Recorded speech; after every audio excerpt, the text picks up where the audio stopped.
York tries for some small semblance of normality as more of Lower Manhattan reopens. I can hear you. The rest of the world hears you. And the people who knock these buildings down will hear all of us soon. Commander-in-Chief rallies his people and warns their enemies. And at vigils across the country, a sea of candles, a river of tears. From CNN Center in Atlanta, I'm Jonathan Mann. And I'm Zain Verji. This is CNN's continuing coverage of America's new war. We begin with a key discovery, a first arrest, and the latest estimate of just how many people have been killed. First, the find in the wreckage of United Flight 93 near Shanksville, Pennsylvania. Search crews located the cockpit voice recorder Friday night. The recorder is designed to capture the last 30 minutes of cockpit conversation. It could reveal whether passengers tried to regain control of the hijacked jetliner. At approximately 8:25 p.m. this evening, the voice data recorder was recovered by investigators in the crater. It was approximately 25 feet below the surface. It is believed it is apparently in fairly good condition. It is already on its route, en route to the NTSB location to be analyzed. The plane's flight data recorder was recovered Thursday. The cockpit voice recorder from the plane that targeted the Pentagon has also been found. Now word it's badly damaged. It has been sent to its manufacturer in hopes that some information can be retrieved. The flight data recorder also has been found at the Pentagon site. Several developments at the World Trade Center in New York City, including staggering new figures. Although the official death toll has risen to 185, 4,717 people are missing. Now more than 13,000 tons of debris has been removed, taken to a site where investigators are combing through the rubble for clues. Parts of Lower Manhattan will reopen on Saturday. Pedestrians, buses and subways will be able to enter the area east of Broadway, but no cars yet. Meanwhile, authorities say they have made their first arrest in the investigation. That's right. The man in custody is described as a material witness. CNN's Mike Betcher has more on the FBI investigation. 4,000 special agents chasing 36,000 leads and circulating to 18,000 law enforcement agencies a growing list of people they want to question. The Federal Bureau of Investigation has also forwarded a list of more than 100 names to numerous law enforcement organizations. These are the names of individuals the FBI would like to talk to because we believe they may have information that could be helpful to the investigation. Another FBI list, this one made public. The 19 men who the FBI says were the hijackers of the 4 aircraft. 7 of the men were pilots, according to CNN terrorism analyst Peter Bergen. 13 of them have recognizable Saudi tribal names from the west and southwest of Saudi Arabia, an area where bin Laden has recruited. According to a source familiar with the bin Laden organization, men returning from Afghanistan who had trained with bin Laden arrived in Saudi Arabia in recent weeks and were talking about some kind of big operation that was imminent. The FBI searched this apartment in San Diego, where in those final stages, Monday before the attack, 3 men left town in a hurry. They had the truck right here that was moving out. Did that seem like you were leaving anywhere? I mean, I never seen nobody move at midnight. The trail of another accused hijacker, Mohammed Atta, in the months before the attack, led from Hamburg, Germany, to Florida and a series of flight schools, rental car agencies, and apartments. Then back to Hamburg, a return to Florida, and a final trip to New England, where he boarded a Boston to Los Angeles flight that eventually crashed into the World Trade Center. U.S. intelligence sources tell CNN the entire terrorist operation required so many people and special skills that they believe several terrorist groups had to be involved. Egyptian Islamic Jihad, led by this man, Ayman Zawahiri, a close bin Laden associate, is one of the groups getting close scrutiny by U.S. analysts. They were photographed together about 3 years ago in Afghanistan. A second man who has not been seen in more than 20 years is also being scrutinized. Imad Mugnia, who is suspected by U.S. officials of masterminding a string of terrorism attacks against Americans, including the 1983 suicide bombing of the U.S. Marine barracks in Beirut that killed 241, has had numerous contacts with bin Laden since 1994, including face-to-face contact in the Sudan at an Islamic conference. This, according to Western and Mideast intelligence sources. A founding member of Lebanese Hezbollah, Mugnia is believed living in Iran. U.S. officials remain convinced that bin Laden was behind Tuesday's attack, but believe the day's mega-terrorism marked the debut of a new, larger, and more dangerous organization, a group with many heads and many faces. Mike Betcher, CNN, Atlanta. Rescue and recovery efforts in New York City were hampered by weather Friday. Rain made the already dangerous rubble slick and heavy and kicked up clouds of dust. Frustrated workers should be able to continue full speed in the hours to come. Forecasts are now calling for sunny skies. For more on what's going on in New York, we turn to Garrick Utley. Garrick? Thank you, Jonathan. The sunny sky, or at least the sun, should be coming up shortly on this Saturday morning. Right now, it's shortly after 4 a.m. in the morning. Most New Yorkers are asleep, but the one part of the city that certainly isn't sleeping, as the old cliche and saying goes, is Lower Manhattan, the site of the devastation on Tuesday. By now, a very familiar picture, and Alessio Vinci is there on the scene. Alessio. Well, Garrick, from far away, the site where the two World Trade Center towers once stood looked like a giant Hollywood set, but no movie's been made down there, and everything is real, beginning with the tireless work of thousands of rescue workers determined to find somebody alive and frustrated that so far what they have found mostly are body parts. The latest count, 185 dead people, 408 body parts, but everything and everybody here expects that the final number to be in the thousands, and certainly there are thousands of body bags that are on the ready, being ordered here.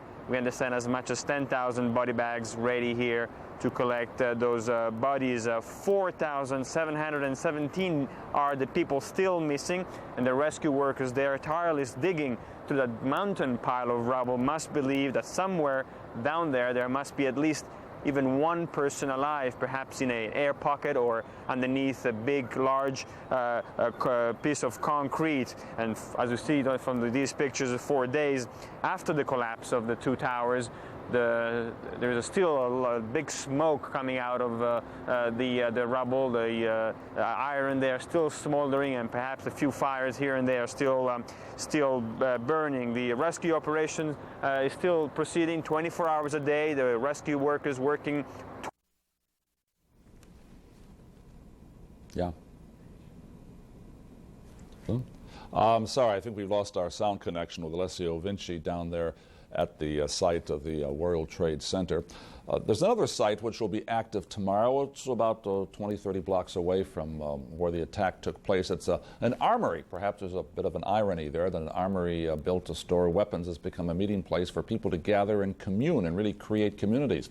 They are families, relatives, friends of those lost in the disaster coming to exchange information. It'll be up and open and filled with people tomorrow, and our Jody Ross is right there now to give us an indication of what can be expected. Jody?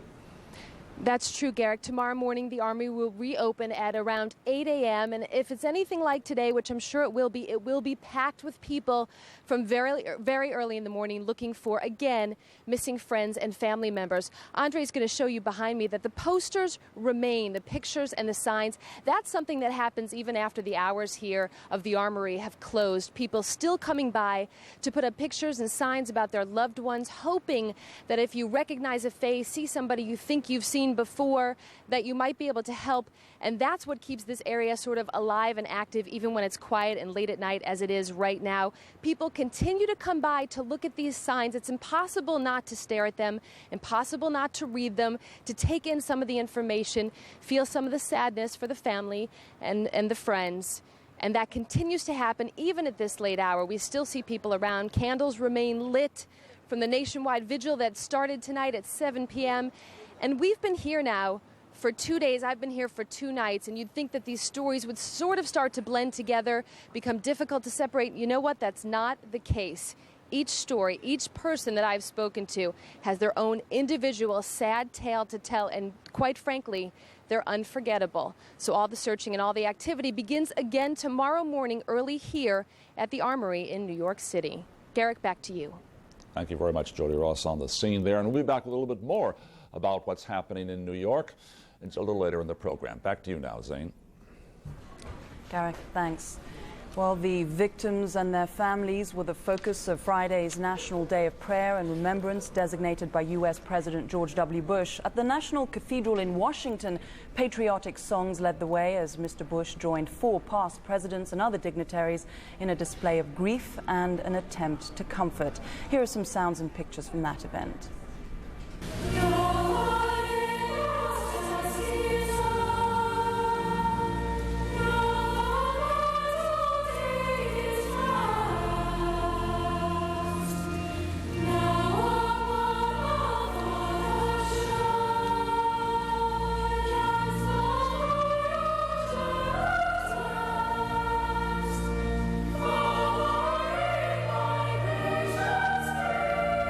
Those of us who are gathered here, Muslim, Jew, Christian, Sikh, Buddhist, Hindu, all people of faith, want to say to this nation and to the world that love is stronger than hate, and that love lived out in justice will in the end prevail.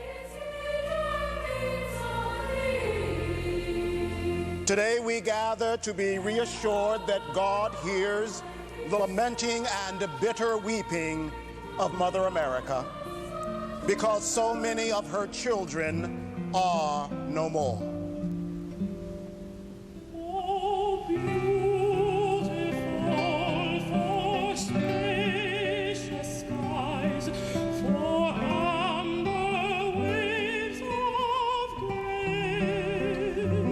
With broken and humble hearts,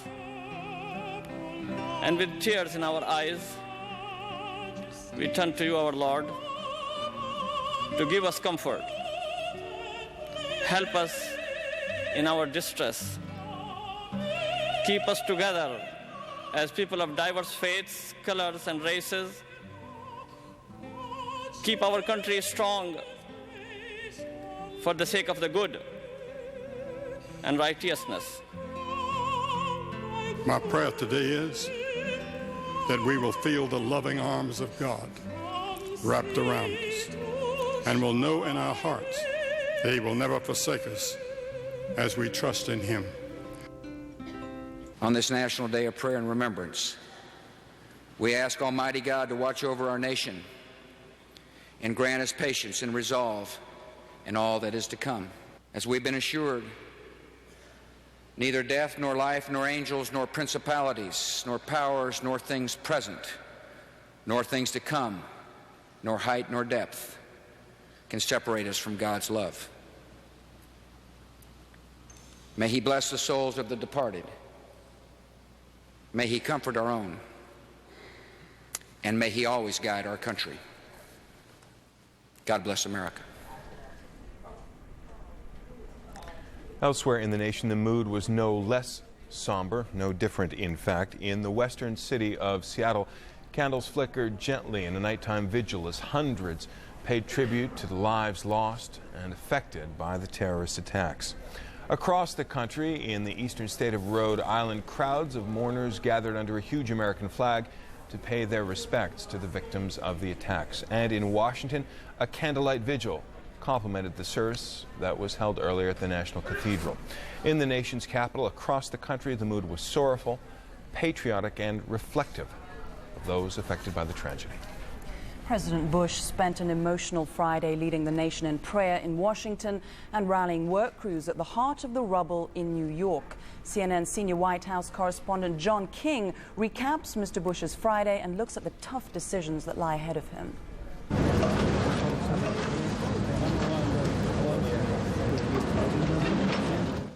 A first-hand look at the worst of the devastation and a pep talk that included a promise to those pulling the dead from the rubble. I can hear you.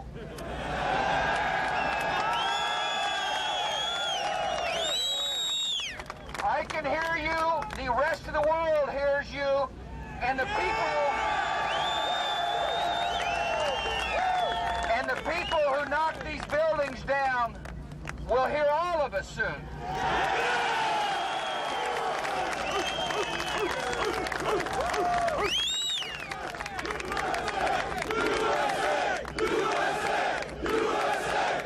After his emotional tour of New York, Mr. Bush was asked if he knew who was responsible. We know we got a suspect. But lead suspect Osama bin Laden is an elusive target, and aides say one of the president's greatest challenges is convincing an angry nation to be patient. This conflict was begun on the timing and terms of others.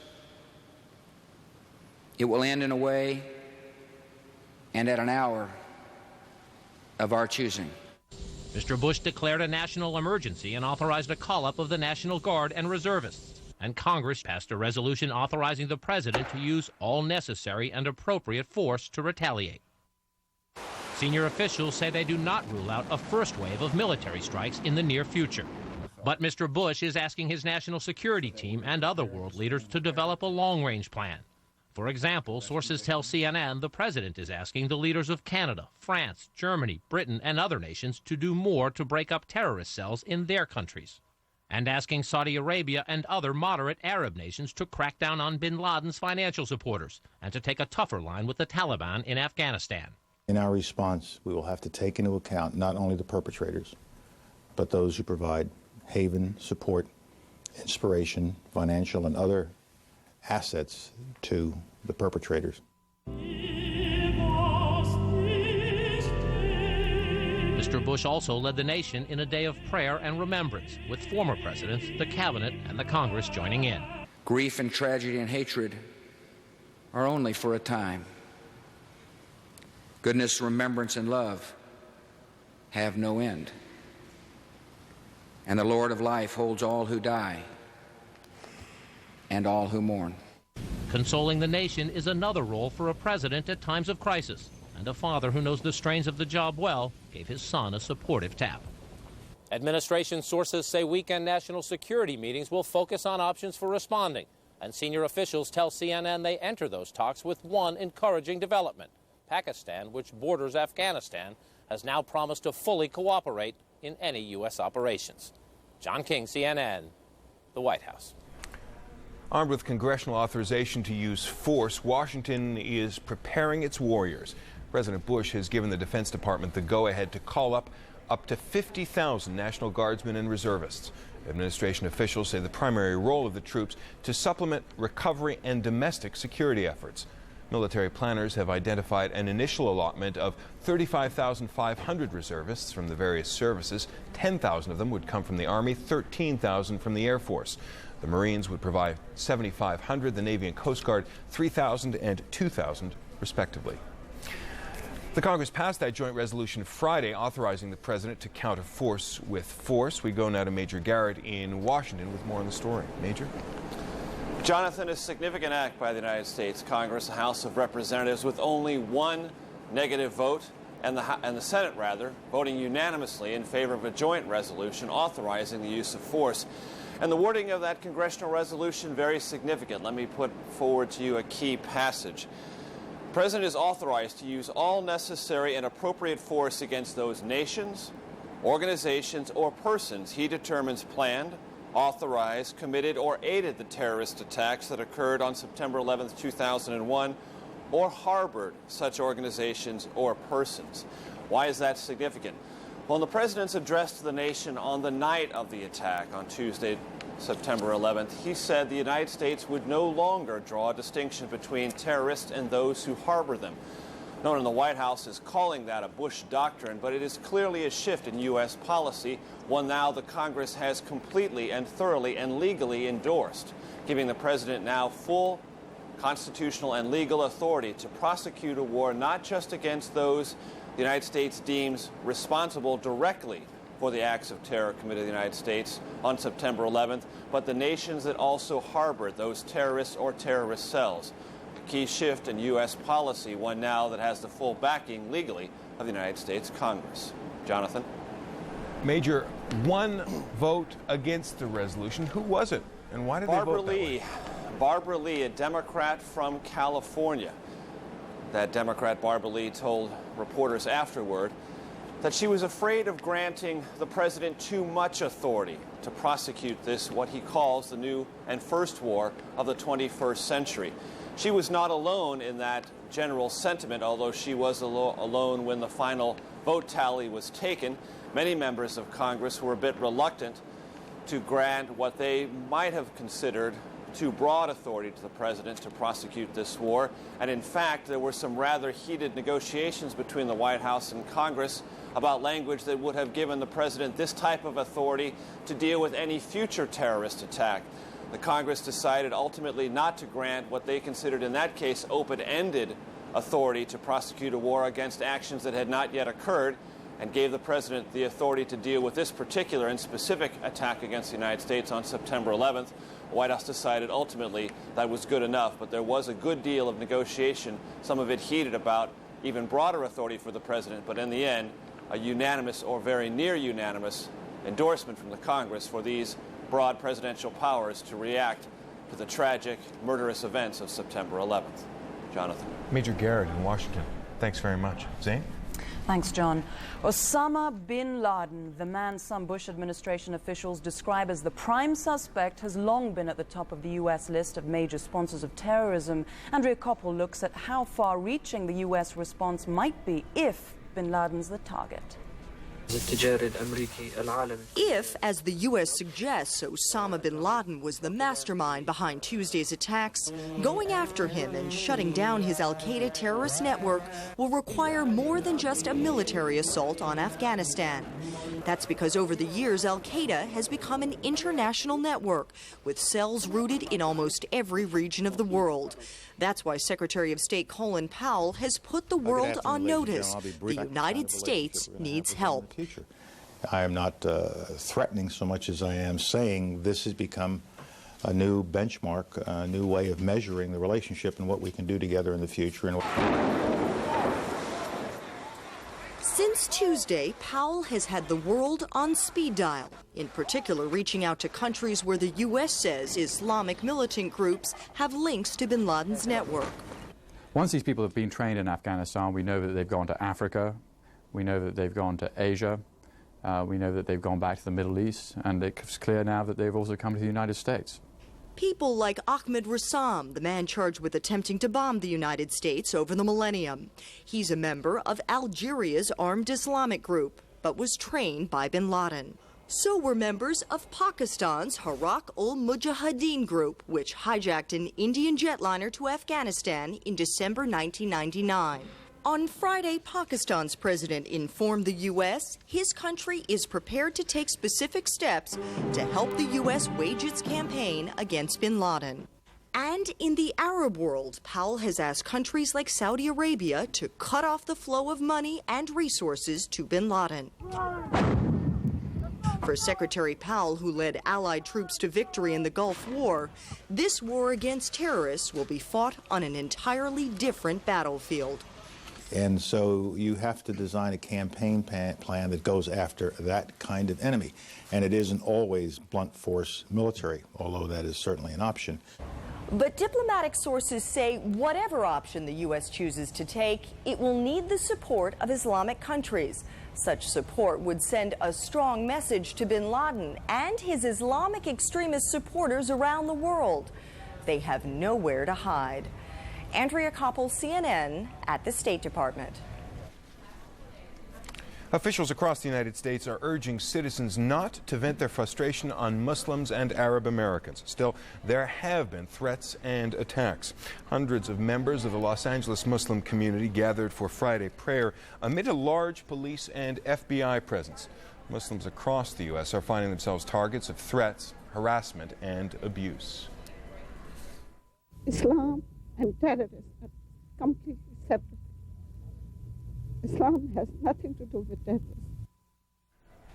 Jonathan Aiken has more now on how the Muslim community in the United States is being affected.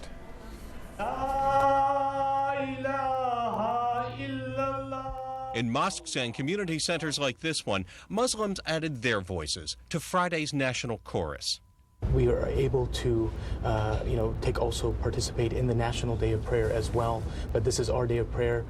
These prayers in suburban Virginia were mixed with an effort to raise money for victims and their families. Charity is a tenet of the faith. There's also been a concerted effort to speak to a much broader congregation, to the nation at large, to make the point that what happened this week in New York and Washington was done in a moral vacuum and doesn't truly represent Islam.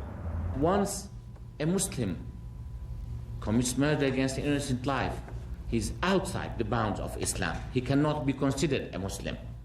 And that's a major point American Muslims want to make, given the vandalism and threats of violence that have been directed towards them. Those fears kept most women and children away from prayer services in some places Friday and have dominated conversations between parents and children. I have to explain to them on the one hand that somebody did something wrong and somebody did something very hurtful to a lot of people. And then I have to say that the person that did it was not acting as a Muslim, and I have to be very clear about that. The pictures from New York and Washington don't help as American Muslims try to convince their fellow citizens that a faith based on humility and social justice is not a threat to the American way of life. Jonathan Aiken for CNN, Sterling, Virginia. Muslims in Great Britain have strongly condemned Tuesday's terrorist attacks, and Prime Minister Tony Blair has offered his thanks to the Muslim community. Iqbal Sakrani of the Muslim Council of Britain joins us now from London. Sir, is the backlash against the Muslim community that we're seeing in the United States, there have been some incidents, is that a knee-jerk reaction, or could there be some serious long-term implications? Well, if the way the media has been reporting over the last few days, if this rather wild speculation continues, then sadly the Muslim community in the UK, in Europe and in other parts of the world will suffer from this rather a tragic event that has taken place in the States. So what do you do? Well, now the situation is very clear. I think greater responsibility on our reporting has to come in. There is a clear unanimous view prevailing within the Muslim community of utter condemnation to these people who have committed this atrocious crime. And we need to identify individuals, groups who are responsible, the perpetrators of this crime, against the entire community. At present, they are suspects, there are people detained. There is no guilt that has been pronounced of persons responsible. And I think we have to exercise caution and calm as we go along. Rushing into this judgment, this knee-jerk reaction of blemishing or castigating the entire community, we are exacerbating the already dangerous situation that we are facing at the moment. When we look at a bigger picture here as well, some analysts also say that the onus is on Muslim countries, on Muslim leaders also to contain the extremist elements within their countries and make sure people understand that there's that distinction between the two. Your response? We are all responsible to that. I mean, we all have responsibility to ensure that the present crisis that we are all facing is looked in an objective manner. But also we have to look at the root problem. Why do we see this situation occurring? Why has this sort of attempt, such a serious evil attempt been made at the innocent lives in America? If we do not look at the root cause and simply come to reacting and into our minds that the culprits can only be these extreme Muslim groups, then I think the long-term problem is still there. We need to examine the American foreign policy, the situation that we have in Palestine, the situation that is prevailing in Iraq, where daily hundreds of innocent children are dying. Now, we know the problems that have arisen, the culprit who are the real culprits, but we never get rid of the culprits.